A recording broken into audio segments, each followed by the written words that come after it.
मैं प्रभाकर चौरसिया आप लोगों के बीच में आज उपस्थित हूँ बातें करने के लिए कि धरान उप महानगर 14 के विजयनगर क्षेत्र में जो आजकल घटना बहुत चर्चा में चलने लगा है और वहां के मेयर है हर्क सम्पांग। हर्क सम्पांग अपने कार्यों के प्रति इतना विश्वास लोगों में भर दिए थे कि लोग देशभक्त उनको मानने लग गए थे और उनकी चर्चा परिचर्चा पूरे देश भर में होने लगे थे। तो ये हर्क सम्पांग की जो आजकल के काम आ रहे हैं वो विवादित बयानों में फंसे हुए हैं। तो विजयनगर क्षेत्र में विक्रम संवत 1992 में ऐतिहासिक बाल गोपाल मंदिर बनाया गया था और उसी बाल गोपाल मंदिर के ठीक सामने 30 फीट की दूरी पर एक बहुत बड़ी चर्च खड़ा कर दी गई है और उस चर्च को ना नक्शा पास हुआ है और ना ही उसका कोई अनुमति लिया गया है। इस कारण से वो अवैध रूप से उस चर्च को बनाया गया है, जिसका विरोध पूरा धरानवासी कर रहे हैं और उसी धरानवासी के विरोध को लेकर के पूरे नेपाल भर में इसका विरोध हो रहा है। जिसकी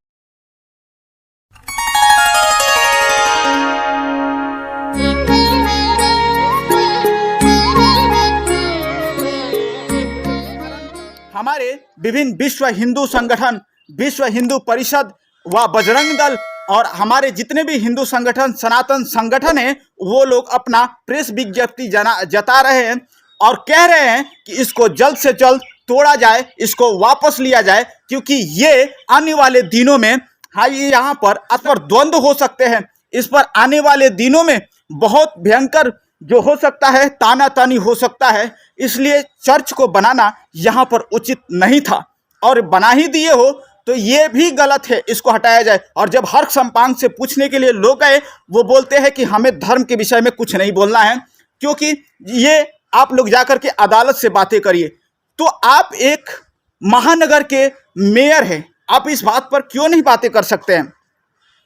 जबकि वो विजयनगर क्षेत्र, वहाँ पर दंतकालीन पिंडेश्वर जैसे विभिन्न धार्मिक स्थलों का क्षेत्र रहा है और उसी क्षेत्र में जो नेपाल आज 81.19 हिंदू लोग रहते हैं प्रतिशत में और 3% जो किरात लोग रहते हैं वो भी माँ पार्वती की और शिव की ही पूजा करते हैं, तो वो भी सनातन धर्म से ही जुड़े हुए हैं। तो 84% ये हिंदू लोग और 10% आप 9% कुछ पॉइंट में हैं जो आप बुद्धिस्ट लोगों को मिला लीजिए तो 94% के करीब में ओमकार को मानने वाले, सनातन परंपरा को मानने वाले, वेदों को मानने वाले जहां लोग रहते हैं, वहां पर विदेशी धर्म का संघ संस्था बनाने के लिए आपको ऐसा नहीं है कि बंदेज लगाया गया है, ये धर्मनिरपेक्ष राष्ट्र बना दिया गया है।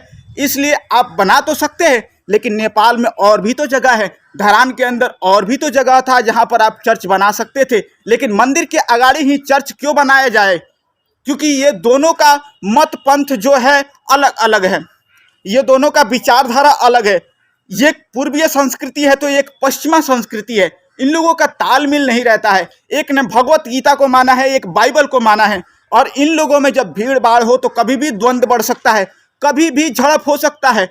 तो आने वाले दिनों में ऐसे गतिविधियों को आप कराना चाहते हैं, आप विवाद बढ़ाना चाहते हैं, देश को आग में जनी में झोंकना चाहते हैं। अगर नहीं चाहते हैं तो आने वाले भविष्य को संभालने के लिए इन चीज़ों पर सोच विचार रखना ही पड़ेगा। एक बहुत बड़ी गलती कर दी नेपाली जनता ने, जो धर्मनिरपेक्षता को इस देश में लागू कर दिया और उसी धर्मनिरपेक्षता ने आज कितना हिंदू लोग दिक्कत इस देश में भुगत रहे हैं और धर्मांतरण चरम सीमा पर था और है। और धर्मांतरण के कारण आज अपने ही भाई अपने घरों से दूर होते जा रहे हैं। जिस भाई को अपने थाली में बिठा करके सामने अपने संग में खिलाए थे, आज वो पार्टी के नाम पर, आज वो धर्म के नाम पर वो हमसे दूर होता जा रहा है। इन दिनों को देख करके बहुत दर्द होता है, दुख होता है। और इस चीज़ों को जिस दिन आपको फीलिंग आ जाएगा, जिस दिन इस बात को आप समझ जाएंगे, उस दिन आप धर्मांतरण के विरुद्ध में खड़े हो जाएंगे और देश की रक्षा हेतु आप देशभक्ति भावनाओं को दिखाना शुरू कर देंगे। तो हमारे देश में जो एक पार्टी है जिसे राष्ट्रीय प्रजातंत्र पार्टी के नाम से जानते हैं, आज राजेंद्र लिंगदेन जी उसका प्रमुख दायित्व निभा रहे हैं। इससे पहले कमल थापा भी बहुत आश्वासन दिए थे कि इस देश को हिंदू राष्ट्र कायम हम कराएंगे, लेकिन वो असफल रहे, नहीं करा पाए। आज हम देखते हैं कि रेखा थापा जैसे और भी अन्य निखिल उप्रेती जैसे और हमारे जो अनेक अनेक जो बड़े बड़े स्टार भी है वो राष्ट्रीय प्रजातंत्र पार्टी से जुड़ तो रहे हैं, लेकिन क्या ये लोग हिंदू राष्ट्र करा पाएंगे इस देश को? आश्वासन तो देते हैं कि राजा संहित की हिंदू राष्ट्र की ये मांग करते हैं, और कैसे विश्वास किया जाए, लेकिन हिंदू राष्ट्र का मांग करो और स्वयं मोदी का विरोध करो, ऐसे सोचना भी आपका गलत होता है, क्योंकि जिस मोदी का आप लोग विरोध करते हैं वो मोदी पूरे विश्व में हिंदुत्व का झंडा फहरा रहा है, और उसी मोदी का विरोध करके आप हिंदू राष्ट्र की कामना भी नहीं कर सकते हैं। और एक आरोप लगा था अमेरिकन पत्रिका के द्वारा कि बीजेपी पार्टी द्वारा राष्ट्रीय प्रजातंत्र पार्टी को कोई फंडिंग दिया जाता है, जिसके विपक्ष में आप लोग बोले भी थे कि नहीं, हमें ऐसा कोई फंडिंग नहीं आता है। फंडिंग तो आता है, विदेशों से फंडिंग आ रहा है, इस देश में बहुत फंडिंग आ रहा है, लेकिन पाश्चात्य संस्कृति को बढ़ावा करने वाले इस फंडिंग आ रहे हैं, और विभिन्न अवैध संरचनाएं इस देश में बन रही हैं, जिसके ऊपर अमेरिका का ध्यान जाने वाला नहीं है।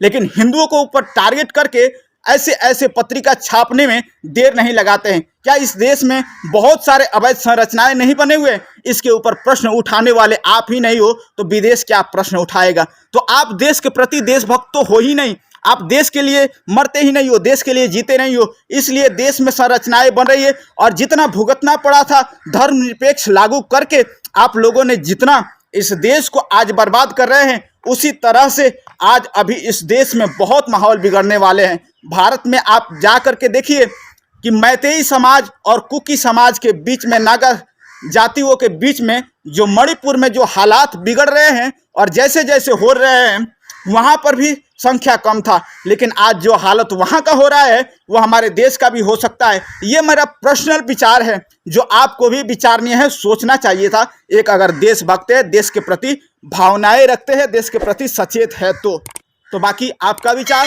आप क्या कहना चाहते हैं, जो कहना हो कमेंट में रखिएगा। नमस्ते।